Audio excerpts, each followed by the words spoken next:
ఏ నియోజకవర్గంలో ఎవరు గెలుస్తారు, ఏ అభ్యర్థికి ఎంత మెజారిటీ రానుంది, ఏ పార్టీ అధికారంలోకి వస్తుంది, ఎవరు సీఎం సీట్లో కూర్చుంటారు, ఏపీలో ఎక్కడ చూసినా ఇవే చర్చలు. ఏ ఇద్దరు కలిసినా ఈ టాపిక్స్ పైనే మాటలు. మరోవైపు నామినేషన్ల ఘట్టం కూడా ముగియడంతో ప్రధాన పార్టీలన్నీ ప్రచారంలో జోరు పెంచాయి. తాము గెలిస్తే హామీల అమలు డోకా లేదంటూ ప్రజల్లో నమ్మకాన్ని సంపాదించుకునే ప్రయత్నాల్లో బిజీ అయ్యాయి. మెజారిటీ కోసం ఎంతటి కష్టమైనా పడడానికి రెడీ అయి రెస్ట్ లేకుండా సభలు, ర్యాలీలు, సమావేశాలతో తలామురకలవుతున్నారు.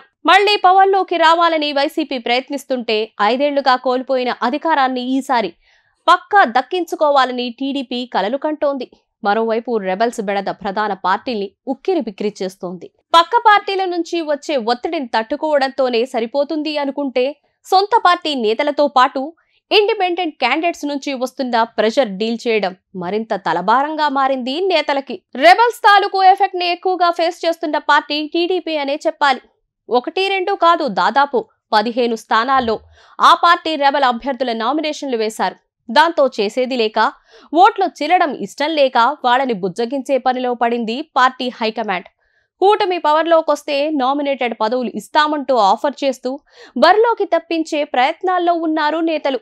మరోవైపు పవన్ కళ్యాణ్ పోటీ చేస్తున్న పిఠాపురం నియోజకవర్గంలో కూడా స్వతంత్ర అభ్యర్థులు ఎక్కువ మందే నామినేషన్లు వేశారు. పిఠాపురం నుంచి కూటమి అభ్యర్థిగా పవన్ బరిలో ఉండగా వైసీపీ నుంచి వంకా గీత నామినేషన్ దాఖలు చేశారు. అయితే ఇదే పిఠాపురం నియోజకవర్గం నుంచి చెప్పులు కుట్టే వ్యక్తి కూడా ఉండడం సంచలనంగా మారింది. ప్రభుత్వ కాలేజీ ముందు చెప్పులు కుడుతూ జీవనం సాగించే భాస్కర్ రావు స్వతంత్ర అభ్యర్థిగా గురువారం నామినేషన్ వేయడంతో పిఠాపురంలోనే కాదు, 2 తెలుగు రాష్ట్రాల్లోనూ అతని గురించి చర్చించుకుంటున్నారు. చెప్పులు కుట్టడంతో వచ్చిన ఆదాయంతోనే కుటుంబాన్ని పోషిస్తున్న భాస్కర్ రావు తన దగ్గర 20,000 రూపాయలు మాత్రమే నగదు ఉందని అఫిడవిట్లో పొందుపరిచాడు. 3 పార్టీల పొత్తు కూడిన కూటమి నుంచి పవన్ లాంటి బడా సినీ స్టార్, అధికార వైసీపీ నుంచి వంగా గీతా లాంటి బలమైన నేతలుండడంతో నువ్వా నేనా అన్నట్లుగా సాగుతోంది రాజకీయం. ఇలాంటి సమయంలో ఎలాంటి రాజకీయ నేపథ్యం లేని, ఆర్థికంగా ఏమాత్రం బలం లేని భాస్కర్ రావు లాంటి వ్యక్తి పోటీకి దిగడంతో సోషల్ మీడియాలోనూ ఈ వార్త వైరల్ అవుతోంది. ప్రజాస్వామ్యంలో అందరూ సమానమే అని, రాజకీయాలు పెద్ద పెద్ద పార్టీలు, నేతల సొత్తే కాదని నిరూపిస్తూ ఇలాంటి వ్యక్తులు బరిలోకి దిగినప్పుడే రుజువవుతూ ఉంటుంది అంటూ కామెంట్స్ చేస్తున్నారు నెటిజన్లు.